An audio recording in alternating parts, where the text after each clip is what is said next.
Welcome to another edition of Poker Strategy right here on Card Player TV.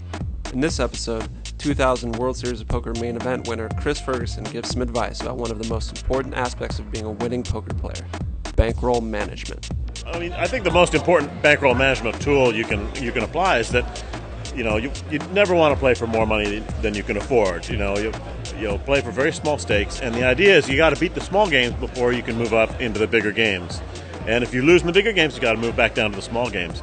And so, actually, a rule I use is you can never buy into a live game for more than 5% of your bankroll, and you can never buy into a tournament for more than 2% of your bankroll. And the idea is if you go on a losing streak, you lose 5%, 5%, 5%. If you lose enough 5%, you might lose half your bankroll. In that case, you're going to have to move down in limits because you can only buy in for half as much as you used to. So this rule forces you to move down in limits when you go on a losing streak. And the best part of this rule, you have to follow this rule 100% of the time. There are no exceptions. But what it really does, and the reason it's so incredibly powerful, is it actually motivates you to play well.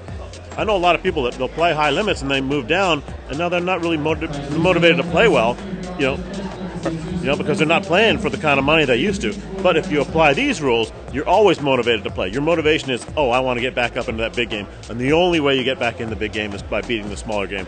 So the best part of these rules is it keeps you motivated all the time, and it keeps your bankroll intact.